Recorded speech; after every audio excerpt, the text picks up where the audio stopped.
va essayer de parler de la place, des enjeux et des potentialités du virtuel dans la communication. Donc, pour parler de ce sujet, je suis très heureuse d'accueillir Caroline Vaneuve, qui est scénographe numérique et directrice du développement des projets pour Omar, une société qui propose des applications et des solutions utilisant les techniques immersives comme la réalité augmentée. Nous avons aussi pour cette table ronde Mado Scott, qui est fondatrice du studio de création Acid Rays, fondé en 2020, dont le but est de créer des contenus innovants et sur mesure pour les plateformes en ligne et les événements en direct. Nous avons également Baptiste Ferrier, fondateur et directeur de création pour Les Vandales, qui est un studio de création qui conçoit et réalise des contenus créatifs et animés pour des événements et des expériences de marque. Et enfin, nous avons Jean-Jacques Leprestre, ingénieur commercial vidéo projection professionnelle, et François Lebas, ingénieur commercial marché industriel pour Epson, qui est une entreprise spécialisée dans la conception de matériel informatique et électronique, dont des outils en fait vont permettre de profiter de la réalité augmentée. Et c'est ce qu'on va voir à travers cette table ronde. Donc, quand on parle de communication, c'est vrai que ça regroupe plusieurs réalités différentes finalement. On parle à la fois de la communication entre plusieurs personnes, de la façon de s'exprimer, de se parler, de se comprendre. On parle aussi de la communication d'une marque envers ses clientes, ses clients, envers le public. Et donc, on va voir comment le virtuel peut nous accompagner dans ces différentes façons de communiquer. On va commencer avec la communication qu'on va appeler peut-être extérieure d'une marque, enfin la communication d'une marque envers son public, envers ses clientes, ses clients. Et là, je vais m'adresser à tous les panélistes et leur demander si vous avez des exemples concrets d'application du virtuel dans ce type de communication, par exemple pour la vente, dans les magasins, lors de défilés aussi peut-être.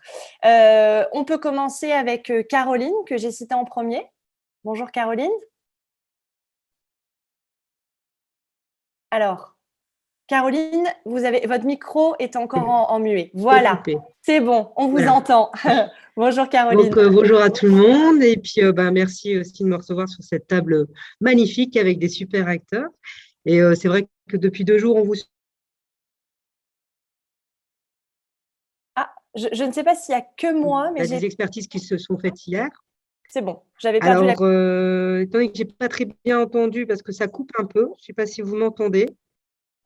Alors moi, ça a coupé un tout Ouais, petit peu, mais là, je vous entends bien, mais vous n'avez peut-être pas c'est entendu bien ma première aujourd'hui, ça a un question peu alors. curé. Alors, répète-moi ta première question, s'il te Bien plaît, sûr, Chloé. oui. En fait, je voulais parler de la communication d'une marque envers son public et de savoir si tu avais des exemples concrets d'application du virtuel dans ce type de communication. Alors, nous, Omar, on est spécialisé dans la réalité augmentée. Donc, la communication, elle se fait par exemple pour une marque quand tu es en train avec un pas de pull augmente, par exemple Burger King. Donc, voilà, donc on n'est pas dans le monde de la mode, mais en fait, on est quand même sur l'attraction et l'interaction en fait d'une attente sur, par exemple, une PLV où tu scannes et en réalité augmentée, il y a une animation. Donc, un exemple concret, il y a eu Burger King qui a fait une sorte de promotion pour un burger, tu scannes et en fait, en réalité augmentée, donc devant toi, arrive comme Pokémon le burger enflammé. Donc ça, c'est un système de communication qui est très facile sur ton téléphone parce que tu as l'application en fait Burger King. Après, il y a aussi Promote qui a fait ça, plutôt sur des communications, donc toujours en réalité augmentée, où tu scannes et à un moment, tu vois le modèle, tu t'attribues en fait la robe sur ton corps. Et tu peux tourner, en fait, le tracker, donc on parle de tracker, est assez performant pour suivre en fait l'utilisateur. Donc, grâce en fait à une animation de pub ou de print augmenté, on peut en fait fédérer des utilisateurs grâce à ces technos, grâce au téléphone. Ok, oui, c'est hyper intéressant. Est-ce que certains d'entre vous, Allô. enfin d'autres, oui, oui, j'ai bien Ah, entendu, Caroline. C'est bon, vous m'entendez? J'ai l'impression qu'il y a un petit décalage en fait ouais. entre le Après, moment où j'allais je donner un parle autre et… exemple. Par exemple, Nike, en ce moment, a fait aussi, tu es chez toi, par exemple, qui a aussi tu es chez toi en temps réel, grâce à ton téléphone, tu peux essayer la chaussure sur ton pied, le modèle. Donc, tu vois, ça, c'est un système de communication et tu es chez toi, tu ne bouges pas. Donc, grâce à la réalité augmentée, on peut vraiment fédérer des communautés et après essayer de faire de l'essayage chez toi, quoi. Ouais, non, c'est très intéressant. Oui. Je vous entends. Je vais Oui. passer, on va essayer d'entendre peut-être Mado Scott sur ce sujet ou Baptiste Ferrier. Je ne sais pas si vous avez des exemples que vous souhaiteriez partager avec nous sur ce type de communication et d'application du virtuel dans ce type de communication. Ok. Baptiste, allez-y Me si vous voilà. voulez. Oui, ouais, tout à fait. On vous Eh bien, écoute. bonjour, déjà enchanté et ravi d'être là. Oui, alors nous, on est spécialisé dans les expériences immersives. Longtemps, ça a concerné essentiellement des expériences en présentiel où les gens se rendent dans un espace et où ils sont entourés d'images par différentes techniques de vidéo mapping avec de la vidéoprojection ou de la diffusion sur des écrans LED. En tout cas, on crée des décors immersifs, du coup, avec des environnements virtuels. Et depuis maintenant 1 an et demi où les événements se sont énormément digitalisés, on crée des expériences avec du virtuel. Par exemple, on en a fait une pour la campagne de communication de la marque Louboutin, qui présentait à l'occasion de la Fashion Week sa nouvelle collection de baskets. Et on leur a fait un clip en collaboration avec un artiste dans un studio XR. Alors ça, c'est une nouvelle technologie où l'artiste est au milieu d'un dispositif qui est formé de plusieurs écrans LED, 2 murs LED et un sol en LED. Et il est filmé avec une caméra qui, elle, est traquée en temps réel. Et du coup, toutes les images qui sont diffusées dans les écrans interagissent en temps réel pour créer une anamorphose, une perspective. Et finalement, ça permet d'abolir complètement la limite qui est faite par les murs LED, mais à donner l'impression que au lieu d'être dans 6 mètres carrés, l'artiste se trouve au milieu d'une jungle gigantesque. Voilà, donc ça, c'est le type de projet qu'on fait pas mal en ce moment pour des marques ou pour des artistes musicaux. D'accord. Non, mais c'est très intéressant. Je ne sais pas si du côté de Epson, vous avez des exemples à nous partager. Je crois que ce sera aussi plutôt du côté des événements, notamment pour vous. Alors, bonjour, merci de nous accueillir. Donc, François, tu as peut-être des choses à dire. Moi, je rebondirai juste sur une chose qui a été dite. On vient de parler de studio virtuel. Alors, il n'y a pas que de l'écran LED. Nous, on a pu équiper récemment une société qui est sur Lyon qui a ouvert un studio virtuel à base de projecteurs. La projection en fait aussi partie. Alors, aujourd'hui, oui, les technologies que nous développons permettent d'apporter des solutions. François, tu parleras mieux que moi de Mona Lisa. Et pour revenir en fait euh, aux expériences immersives et puis surtout à ce qu'on appelle la réalité augmentée, nous commercialisons un produit qui va permettre d'apporter en fait des solutions en matière de maintenance sur certains produits qui sont des produits très technologiques. Et François, je pense que je vais te laisser la parole puisque tu es plus au fait que moi de l'activité que vous avez eue ces derniers temps sur Mona Lisa et puis des solutions que vous avez pu apporter grâce à cela.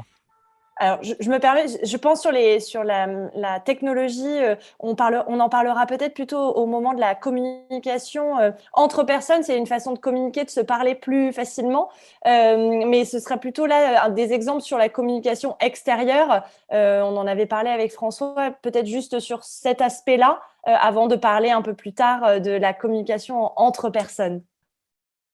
D'accord. Alors moi, je prends la parole. Moi, je m'occupe au sein d'Epson des produits industriels et sur le marché du textile, l'impression directe textile. Alors, les expériences que nous avons, elles sont multiples et variées et elles dépendent complètement de vous, chères personnes qui participent à cette table ronde. C'est que nous, on ne fait pas de contenu.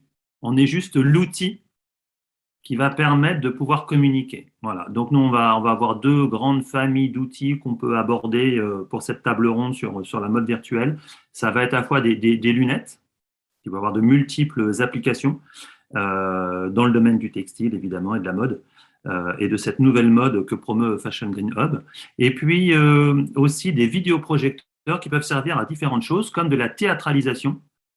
Et moi, hier, j'ai vécu une expérience magnifique parce que j'ai le bonheur d'habiter Lyon et j'ai été voir le 8 décembre avec les illuminations. Et typiquement, c'est tout un travail de créations que vous réalisez, vous les créateurs. Et puis derrière, il y a des vidéos qui vont pouvoir projeter. Et ces vidéos, ils vont aussi pouvoir servir pour la mode, par exemple, à faire du mapping.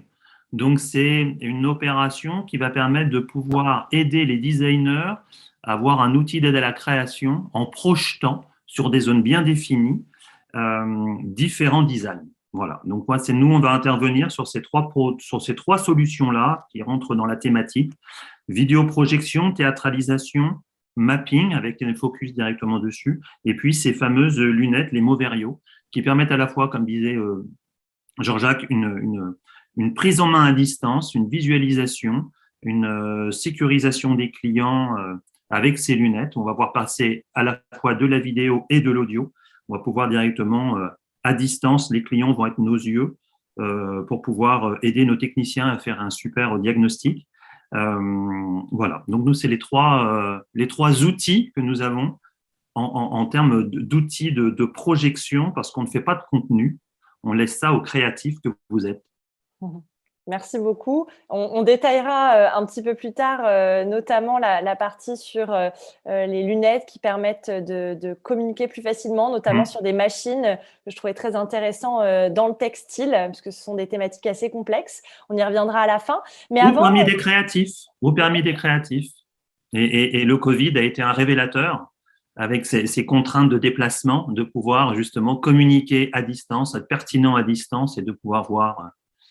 de parler la même langue. Exactement. On en parlera. Peut-être pour revenir sur les avantages des différentes façons de communiquer. Donc là, on a abordé plusieurs techniques qui permettent d'être plus proche peut-être de ses clients et clientes. Mais quels sont les atouts pour une marque d'utiliser ce virtuel-là envers son public? Quels sont les avantages? Caroline, peut-être, si vous m'entendez correctement. Alors, il y a beaucoup. Allô? Oui, je crois, en fait, Caroline, je crois simplement qu'il y a un tout petit décalage. D'accord, ok. Parce qu'en fait, moi aussi, c'est décalé. Pourtant, on n'est pas loin l'un de l'autre, mais donc voilà. Donc en fait, il y a plusieurs avantages dans la communication. Donc, en tant qu'utilisatrice, donc nous, on est des créateurs de contenu. Et là, je vais rebondir sur François et son témoignage. C'est vrai que grâce à la Covid, en fait, les techniques immersives ont trouvé beaucoup plus de sens et en fait, nous ont permis de communiquer entre nous et de diffuser et de diluer au fait aussi les pouvoirs créatifs. Nous, on s'occupe, chez Omar, par exemple, on utilise beaucoup en fait la réalité augmentée, mais dans un contexte de former au métier et justement un travail mémorial grâce à la réalité augmentée ou avoir le bon geste. Et grâce en fait à des métiers qui sont en train de se perdre. Donc, par exemple, pour rejoindre la création de la botte, par exemple, pour ou la création de la dentelle de cauderie, on est en train de travailler sur tout ce qui est le bon geste. Et grâce à ces techniques immersives, on peut communiquer sur en fait de rappeler en fait ce que c'est en fait le geste pour de travailler le cuir, etc. Donc de mettre en scène, de scénariser en fait des témoignages réels de personnes. Donc, il ne faut pas oublier qu'on est quand même sur l'humain, sur de la gestuelle et sur de la créativité. Et toute cette création, on peut essayer de la capitaliser grâce aux techniques immersives et de la mettre en scène.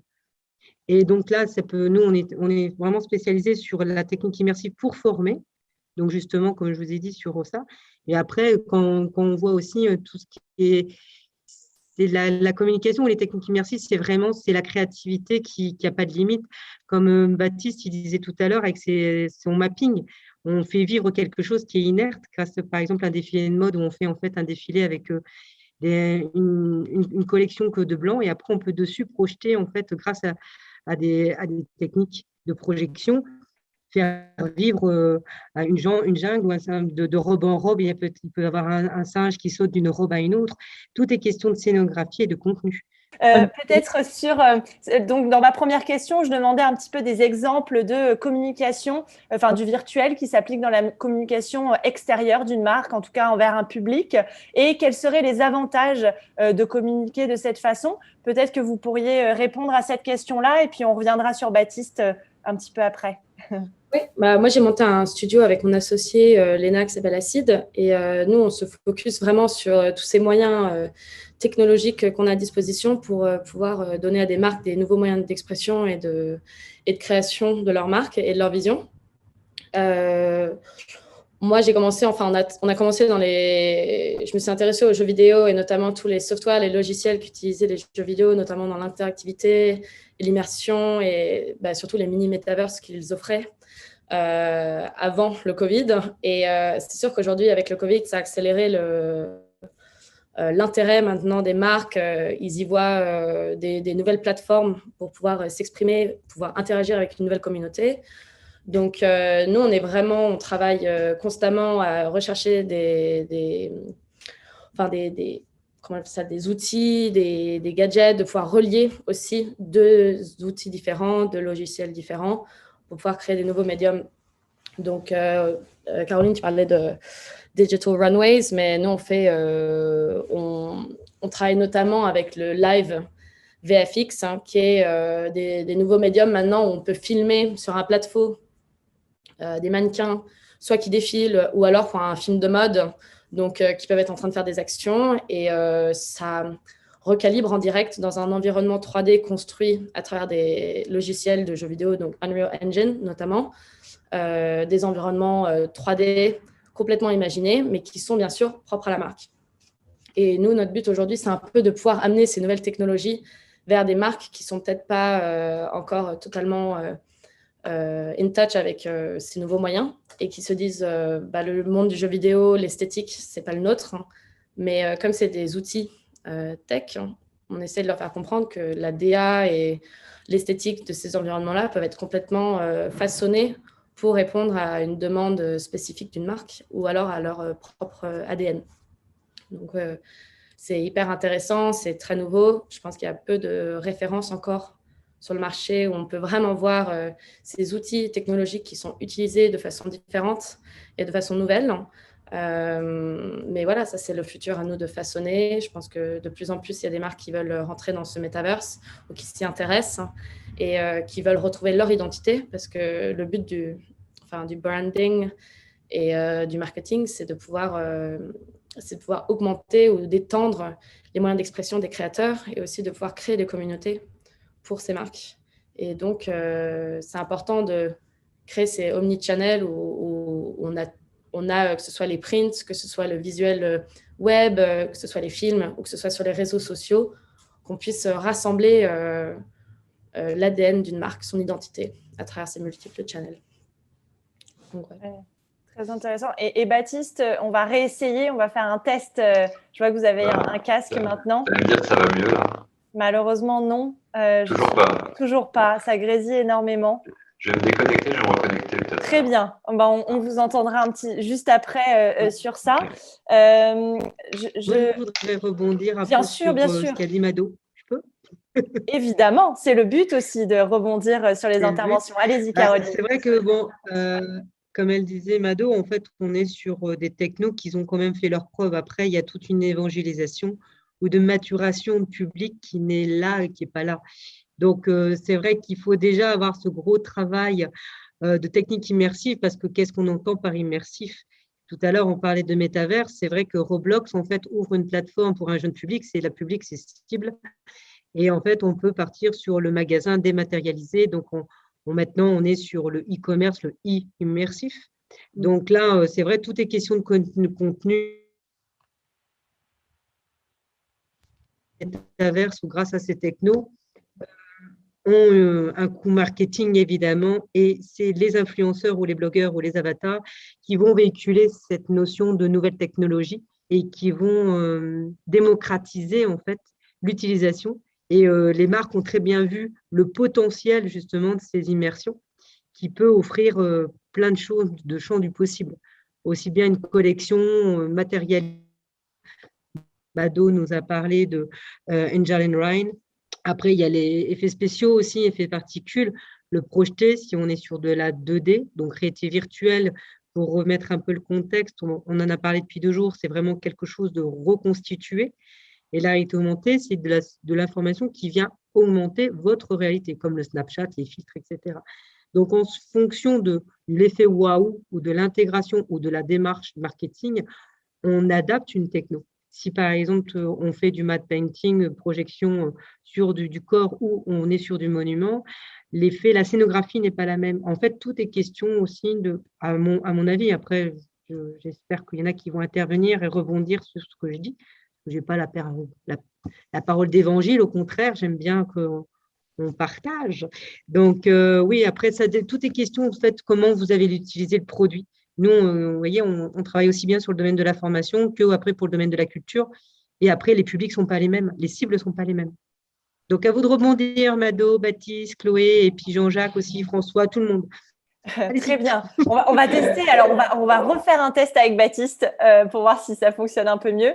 Alors, Baptiste, on essaie. J'ai changé un réglage, on va voir si ça marche. Alors, c'est beaucoup mieux. Ça ne grésille plus. Fantastique. Bon, alors, on vous écoute un peu sur les deux dernières, à la fois l'intervention de Caroline et puis voilà, sur les avantages d'utiliser le virtuel dans la communication. Bah, écoutez, alors, l'univers virtuel, c'est vrai que tout ce qu'on fait, comme on est toujours dans des images, même en présentiel, quand on fait des vidéo mapping ou des dispositifs immersifs, il y a toujours un jeu un petit peu de trompe-l'œil et d'anamorphose. Donc, même quand on n'est pas dans un pur univers virtuel, il y a un petit peu déjà cette idée de créer un environnement qui n'existe pas et puis à un moment donné de pousser les murs et de montrer aux spectateurs quelque chose qui est au-delà de la surface. Donc, il y a déjà une idée un petit peu de virtuel, mais c'est vrai que ce qui a énormément changé pour nous depuis un an et depuis qu'on fait des expériences en streaming, c'est le fait qu'il y a un point de vue caméra, en tout cas pour nous, qui s'est ajouté à nos expériences virtuelles. Et ce point de vue caméra, il permet finalement beaucoup de choses assez nouvelles pour nous, comme des plateaux virtuels, comme l'ajout d'une réalité augmentée, avec des systèmes de caméras traquées. Et c'est vrai que ça augmente énormément l'expérience et la maîtrise qu'on peut en avoir, nous, par rapport aux spectateurs. D'accord. Je ne sais pas si Jean-Jacques ou François, vous souhaitez réagir à ce qu'a dit Caroline aussi juste avant, comme elle vous invitait à réagir. Jean-Jacques, toi, techniquement, par rapport à nos outils, je pense que tu es plus à même d'expliquer pourquoi notre technologie tri-LCD et laser est pertinent pour pouvoir reproduire le rendu voulu par les créatifs. Je te laisse, je te passe la balle. Alors, merci François. Oui, effectivement, alors la technologie tri-LCD et la technologie laser, nous les utilisons essentiellement dans nos vidéoprojecteurs. Alors, ce sont des technologies qui ont énormément évolué ces dernières années, et puis avec l'arrivée du laser en particulier. Aujourd'hui, ça nous permet de fabriquer des vidéoprojecteurs qui sont utilisés dans différents domaines. Et pour revenir au sujet d'aujourd'hui, la réalité, qu'elle soit augmentée ou qu'elle soit immersive, qu'on se situe dans un espace immersif, les projecteurs s'intègrent parfaitement dans ce domaine-là. Alors, ce qui change avec les technologies d'aujourd'hui et leurs évolutions, c'est qu'on a on a des espaces colorimétriques qui sont beaucoup plus larges qu'auparavant et qui vont permettre d'être plus en adéquation avec les contenus que vous fournissez, et puis donc d'avoir encore des effets beaucoup plus réalistes que ce que l'on pouvait avoir auparavant. Alors, on utilise aussi ces technologies beaucoup plus miniaturisées dans ce qu'on appelle les lunettes à réalité augmentée. Alors là, on parle effectivement d'augmenter la réalité qui nous entoure. Donc ces lunettes, vous le devinez, on voit au travers, on n'est pas dans un système fermé complètement immersif.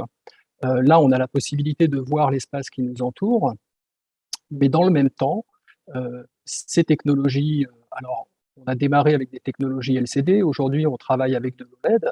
Ce sont de mini-afficheurs qui sont situés dans les branches des lunettes et qui vont permettre, avec des prismes miniaturisés, d'aller projeter de l'image sur l'espace que regarde la personne qui porte les lunettes.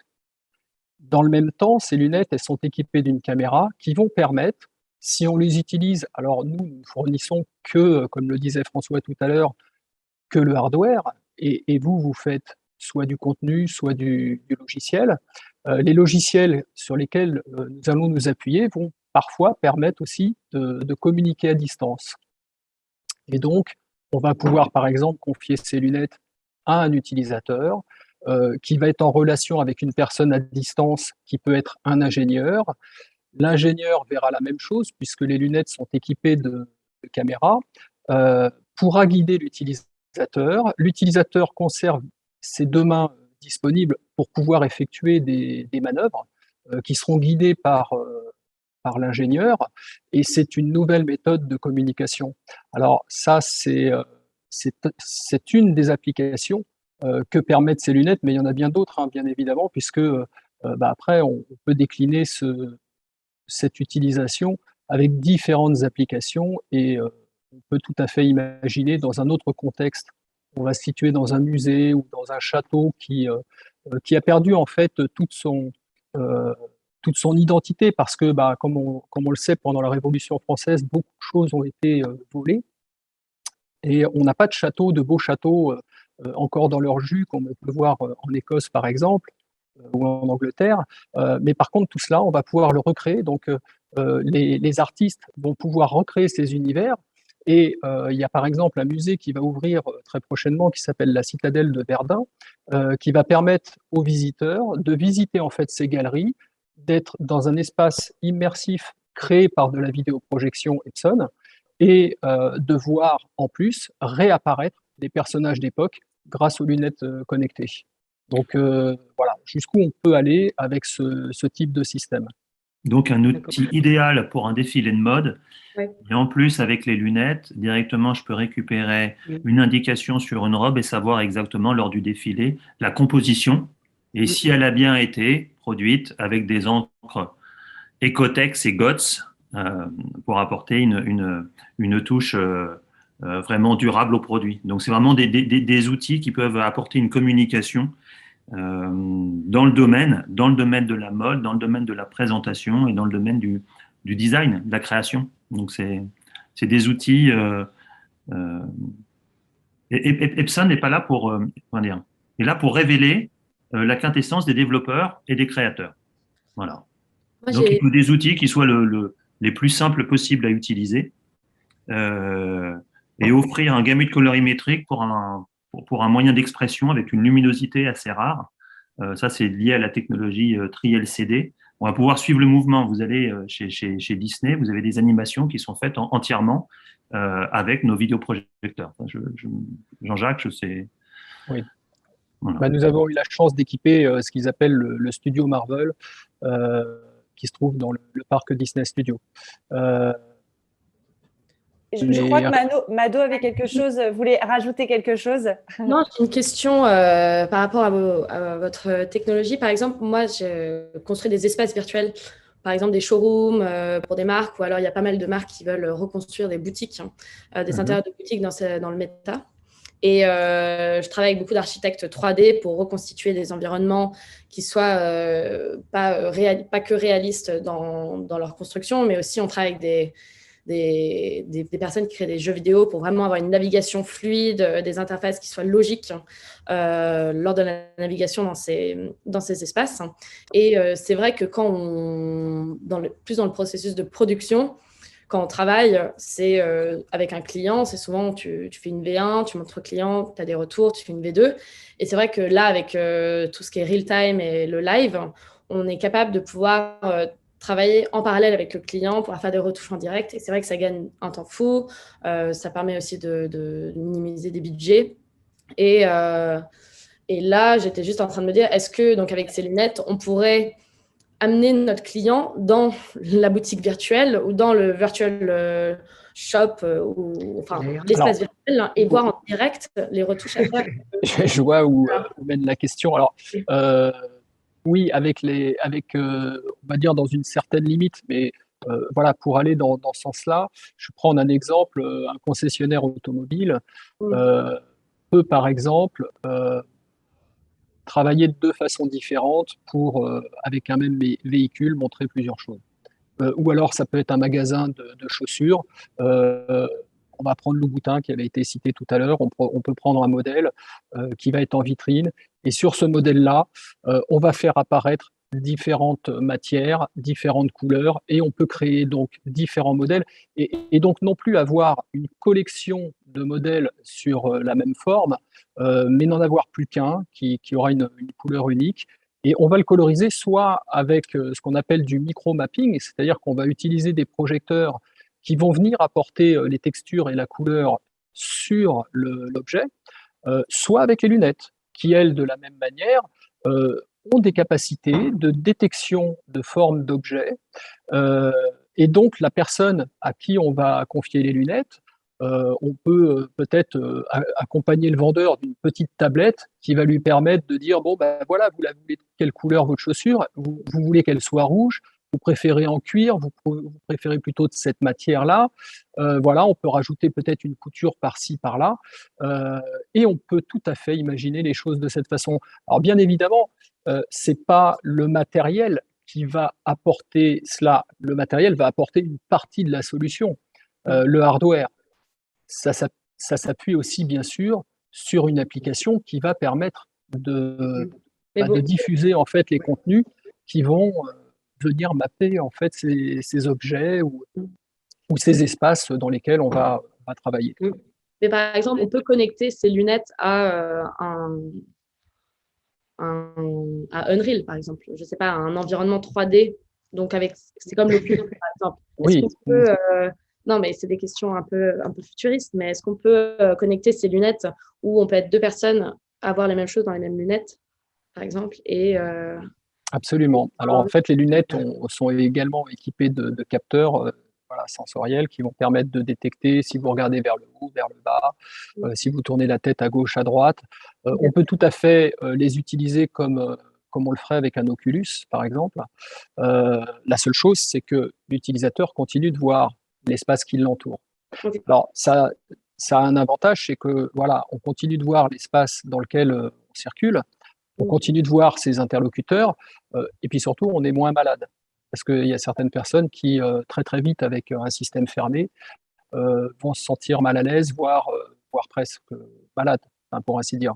Donc, on n'a pas cet effet-là. Caroline veut réagir à ce qu'il vient de se dire. En fait, je voudrais réagir à deux choses. Un pour Mado et un pour Jean-Jacques. Alors, Mado, en fait, tout à l'heure, comme disait Jean-Jacques, c'est le hard. En fait, c'est comme si tu avais un ordinateur vide. Et en fait, tu fais ton contenu Unreal, pour l'instant, reste un logiciel. Nous, par exemple, on développe sur Unity ou après sur Foundry. Ouais. Donc, tout ce qui est compo, etc., c'est toi qui crée le contenu. Donc, Unreal, pour l'instant, n'est qu'une passerelle de créateur d'environnement où tu peux insérer les environnements 2D ou 3D que tu as créés sur Unreal. Ouais. Et après, en fait, grâce à des hardware comme, nous, on travaille, je vais être transparente avec vous, hein, Jean-Jacques, nous, on travaille avec Microsoft HoloLens. Bon, ça, c'est frein aussi. Donc, le eye tracking, donc là, nous, on travaille essentiellement sur donc, le eye tracking, la reconnaissance aussi auditive, le head tracking. Donc, voilà, il y a beaucoup de choses dans la tech qui sont à prendre en considération et c'est là où tu veux embarquer, parce que c'est vraiment ça, donc où tu veux embarquer ton client, Mado. Donc, si par exemple, tu fais du Unreal, de toute façon, si tu fais bien ton tracker par rapport en fait à moi, j'ai un passif d'architecte et je suis ingénieur numérique et j'ai 20 ans d'effets spéciaux. Là, je connais un peu la chaîne en fait de post-prod et de tech. Et j'ai testé Microsoft. Donc, pour revenir à Mado, si tu as bien placé en fait dans ta scénographie des trackers, tu peux après recalculer, scanner ta pièce et la remettre en fait grâce à par exemple HoloLens. Je ne connais pas encore, mais je pense que Jean-Jacques et François, on va se voir après. Donc, mais pourquoi pas. Donc, mais ton tracker, en fait, donc Unreal, ça va te créer ton décor, et c'est ta scène que tu auras créée en 3D que tu pourras reprojecter après. Donc, ce n'est pas l'outil magique, comme on dit.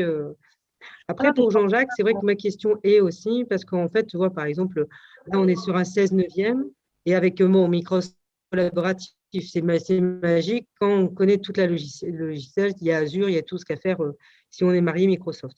Donc, moi, je voudrais voir la différence avec vous.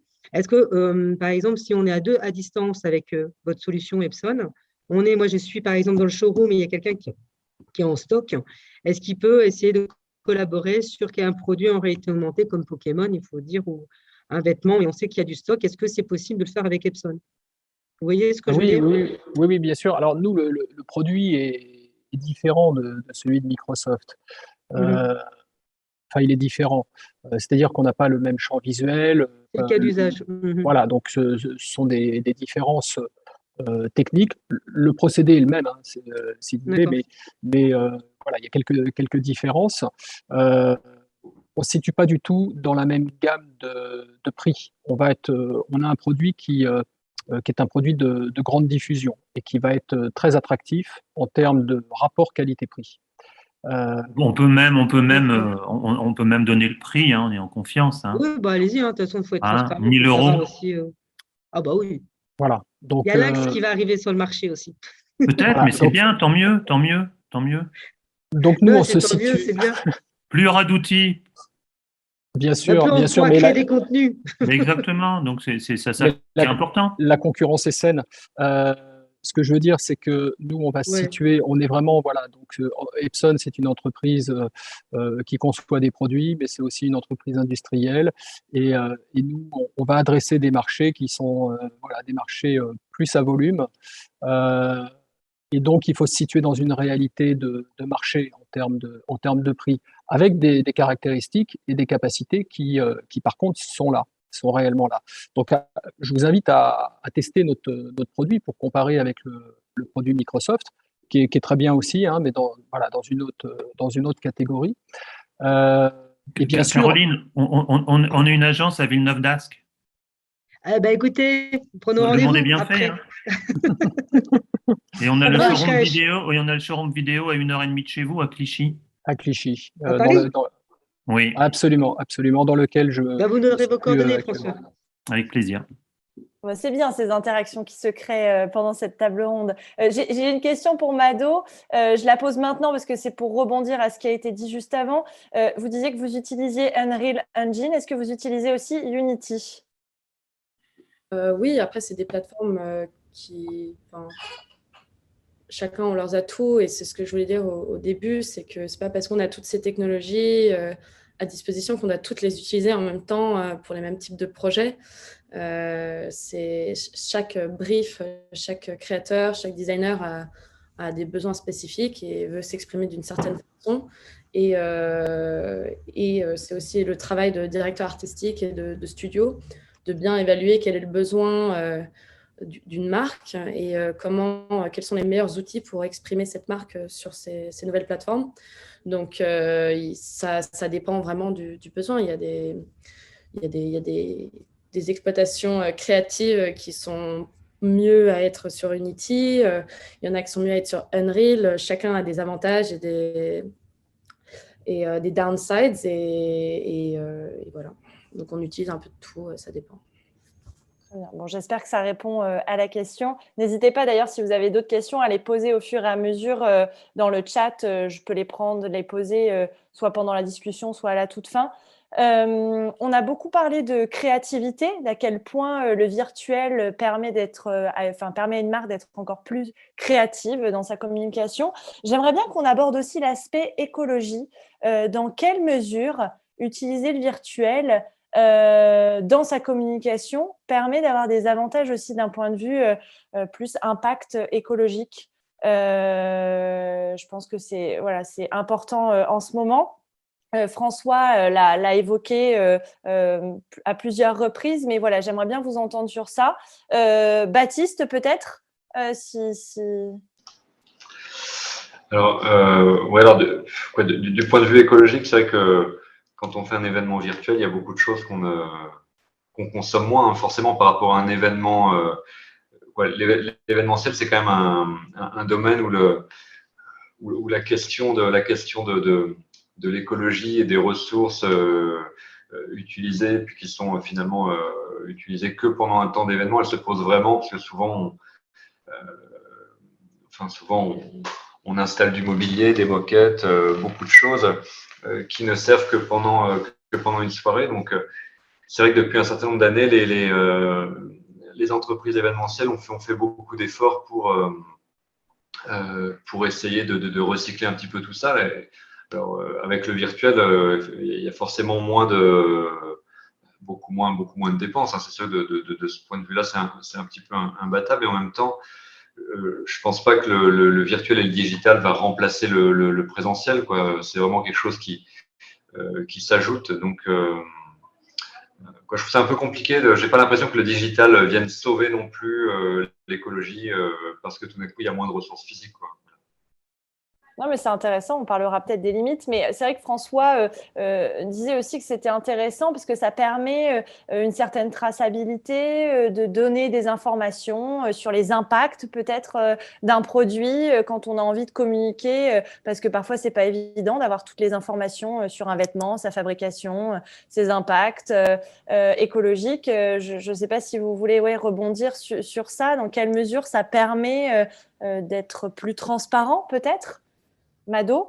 Oui, j'avais lu, je sais, j'ai pas envie de dire de bêtises, mais j'avais lu, je crois que c'est Séoul qui voulait être une des premières villes à aller entièrement full méta, et j'avais trouvé ça hyper intéressant comment des villes peuvent se construire, par exemple, complètement dans le méta et penser à une optimisation, que ce soit dans leur la filtration de l'eau, le recyclage, et repenser un peu des systèmes, des nouveaux systèmes pour que tout coordonne, qu'il n'y ait pas de gâchis, qu'il n'y ait pas de temps gâché non plus.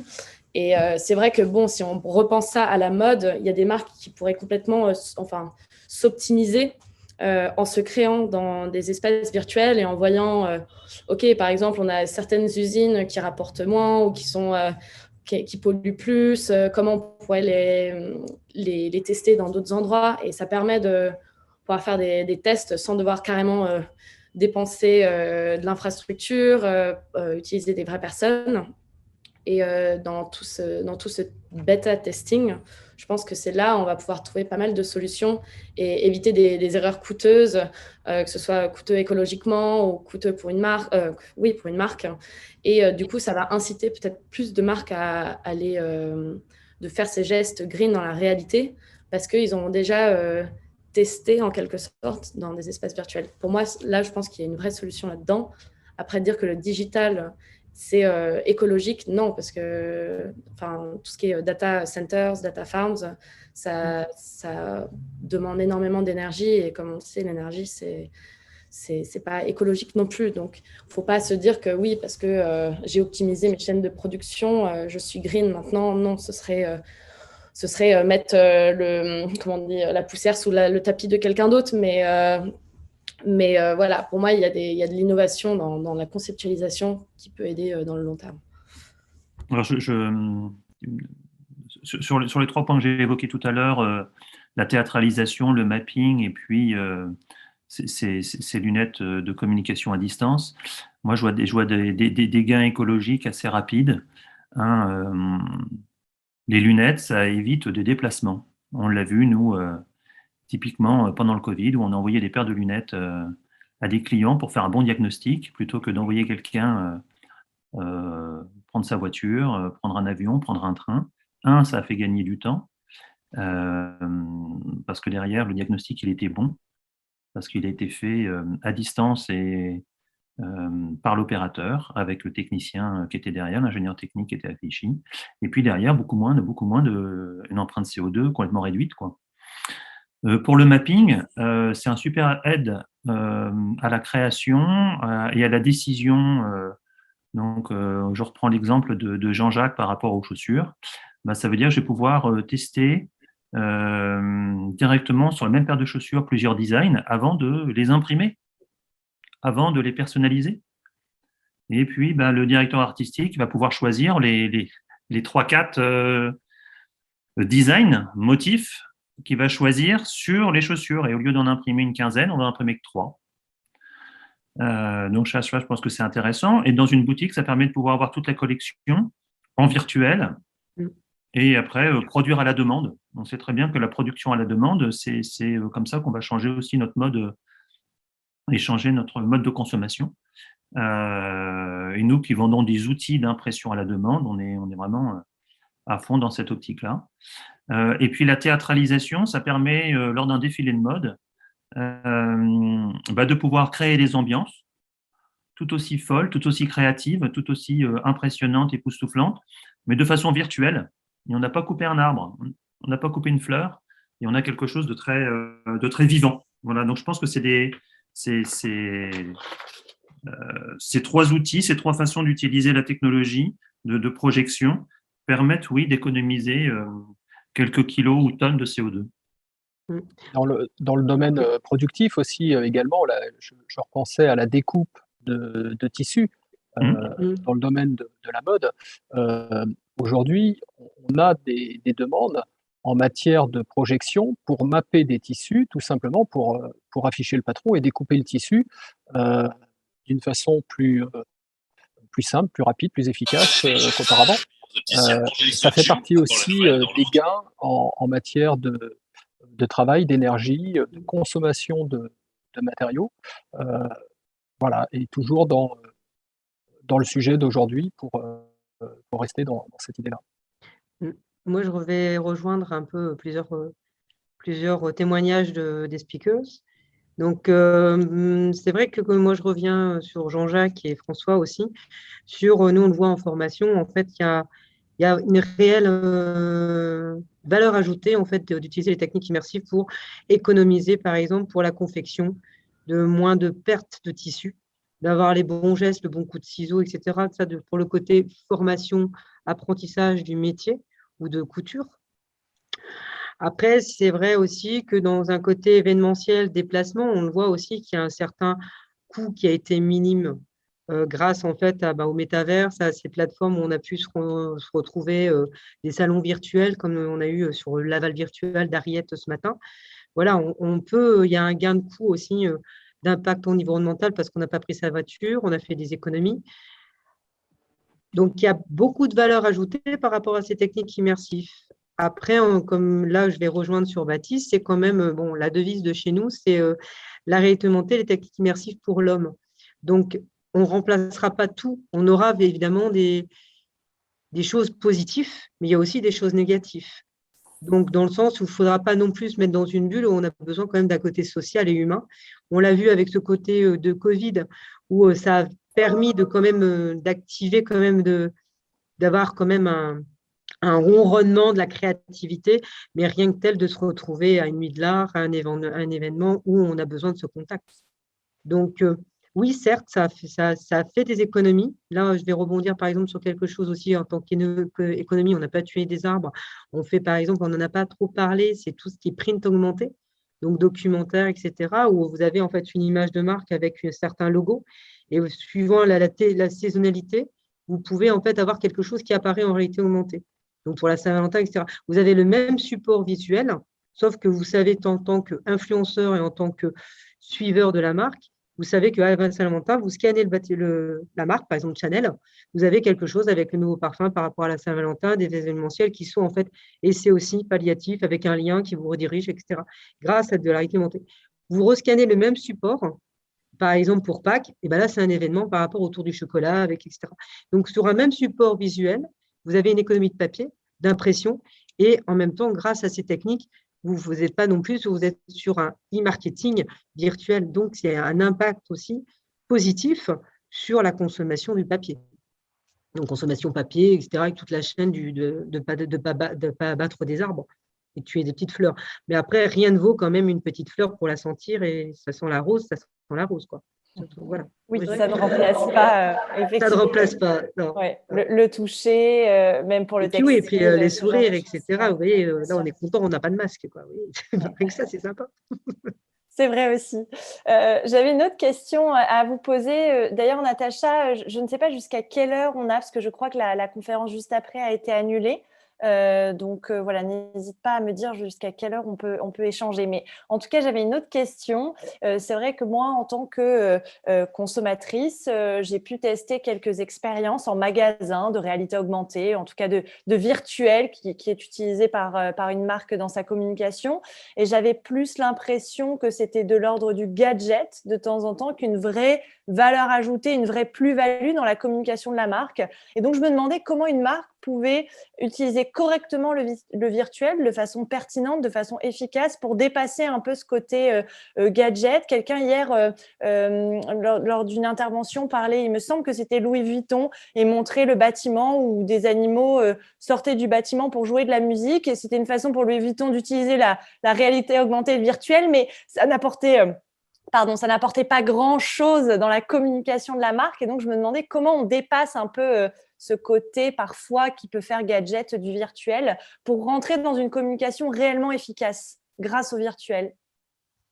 Ben, oui, allez-y, Mado. Nous, par exemple, là, Caroline, vous parlez des… Enfin, nous, on utilise beaucoup ça, où on peut scanner, par exemple, une broderie sur un t-shirt ou un logo, et ça permet en réalité augmentée de sortir une animation, ou alors pareil, un livre de mode, où tu as une photo et tu ouvres le livre et tu as une vidéo qui sort. Donc, tous ces outils sont hyper intéressants pour générer un peu du buzz autour d'une marque sans devoir reproduire des accessoires ou des habits. Et c'est vrai que ça vient à ce qu'on parlait tout à l'heure, on a tous ces outils et tous ces moyens pour des marques de s'exprimer. Et peut-être que là, on est à un moment où il faut vraiment avoir des penseurs, des directeurs artistiques, des creative directors qui sont capables de pouvoir scanner un peu tous ces moyens d'expression aux marques, tous ces outils, et de vraiment créer des campagnes qui soient axées vers la marque et de rassembler tout ça, tous ces moyens d'expression dans une campagne d'ensemble, quoi. Donc, que ta façade de ta boutique rejoigne ton filtre Instagram, rejoigne ta campagne print, rejoigne ta campagne web, et que tout ça dans une seule voice. Et je pense qu'il y a des marques qui ont commencé à bien comprendre ça. Pour moi, c'est Prada, Gucci, qui vraiment, que tu te balades devant la vitrine à Venise de leur boutique, ou que tu scannes leur QR code en France, ou que tu ailles sur leur site web international, ils ont les mêmes questions, ils ont les mêmes enjeux, ils ont les mêmes DA. Et de plus en plus, je pense que les consommateurs vont vouloir se retrouver dans des mini-méta de chaque marque, des environnements de chaque marque, comme si tu rentrais dans leur galaxie, leur planète, et tu retrouves les mêmes influenceurs, les mêmes les mêmes questions, et peut-être c'est aussi un moyen pour des marques de pouvoir de plus en plus se concentrer sur la créativité de leur branding. Quelles sont les questions qu'ils veulent répondre, quels sont les enjeux qu'ils veulent relever, qu'est-ce qu'ils veulent communiquer aux marques, et moins sur le fast fashion qu'on a connu jusqu'à aujourd'hui. Donc, c'est vrai que ces nouvelles technologies-là peuvent peut-être amener une sorte de retour à l'authentique, bizarrement, paradoxalement, peut-être. Et avoir une cohérence, en fait, si je comprends bien, d'utiliser ces outils à bon escient. Il nous reste, donc on a jusqu'à 16h30, donc il nous reste peut-être 5 petites minutes, mais on laissera peut-être un peu de temps pour les questions. Donc je ne sais pas si Baptiste, Caroline ou bien François ou Jean-Jacques, vous voulez réagir à ça.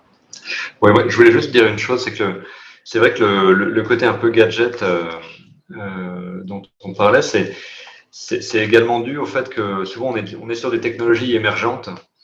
Donc ça veut dire que rien que le fait à un moment donné de donner accès à des personnes à une technologie émergente, ça crée une expérience, quoi.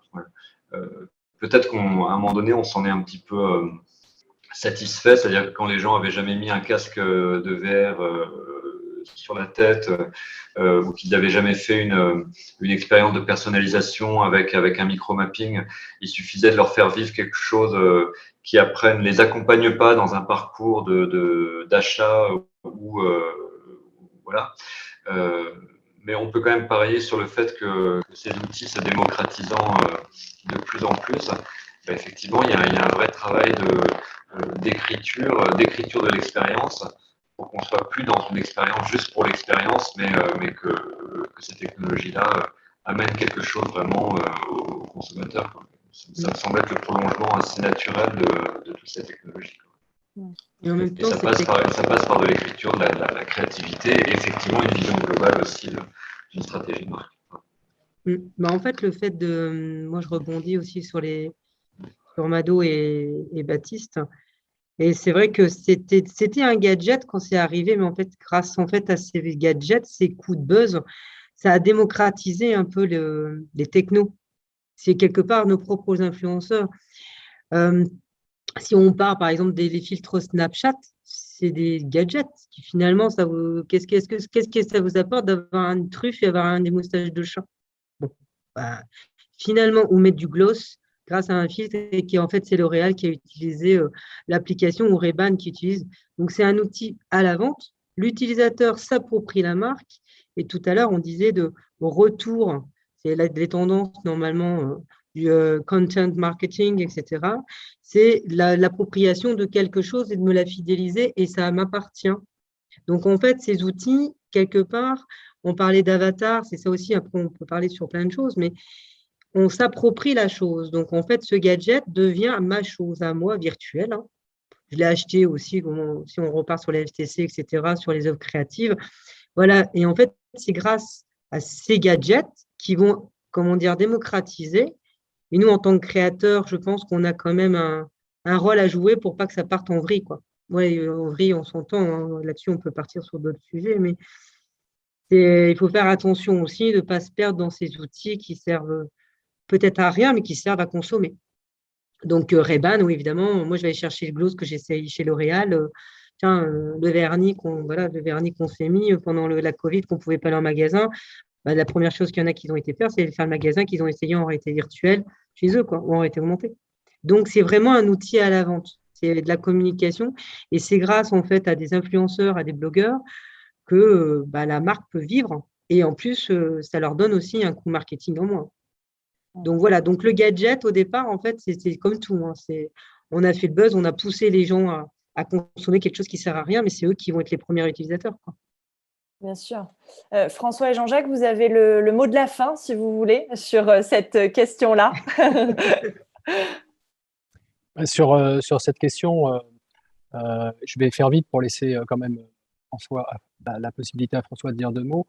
Je dirais que ce sont les usages qui vont rendre toutes ces choses moins gadgets, parce qu'au bout du compte, effectivement, on s'aperçoit que on leur trouve une utilité et que cette utilité nous permet effectivement d'être plus efficaces, et puis aussi de moins consommer. Donc ce sont les usages qui nous apporteront ça. Je te rejoins, Jean-Jacques. Moi, je me souviens du premier Bebop téléphone d'Apple. Absolument. C'était un beau gadget. Ça marchait vraiment que à la Défense. Et je pense qu'on a tous un téléphone à moins de 10 cm de sa main, là, en ce moment. Exactement. Voilà. Donc, c'est un très, très bel exemple de l'évolution d'un gadget qui est devenu quand même un objet indispensable aujourd'hui pour la majorité des gens. Et les lunettes, nous, pour la maintenance et pour la relation client et l'autonomie des clients et la capacité à pouvoir avoir un délai de réponse le plus efficient possible, ça devient primordial. Et depuis le Covid, on met ça directement dans nos offres sur les produits industriels. Et on propose ça aux clients et les clients sont enchantés. Et ils ne le voient pas comme un gadget. Au début, ils sont un peu surpris parce que ce n'est pas forcément dans leur code. On parle de milieu industriel, hein, voilà. Mais en fin de compte, ils trouvent que c'est un outil qui rapproche les gens. Quand on parlait justement de revenir des bases, c'est-à-dire qu'il y a le barrière de la langue, le barrière du background et on va parler exactement de la même chose parce qu'on va se voir et on va pouvoir communiquer de personne à personne, d'humain à humain, grâce à ces lunettes. Donc ça, c'est une bonne chose. Je pense que la théâtralisation, c'est quelque chose qui est un super outil parce que ça nous permet aussi de nous évader, de découvrir. C'est un outil de création et ça ne remplacera pas. Il y aura toujours le château de Versailles, il y aura toujours la Bastille Saint-Jean où il y avait un super spectacle hier lors du 8 décembre. Et là, on la voit complètement différente. Voilà. Donc moi, je pense que c'est vraiment complémentaire. Il ne faut pas opposer les technologies. C'est des outils. Ce n'est qu'un outil, mais c'est un bel outil.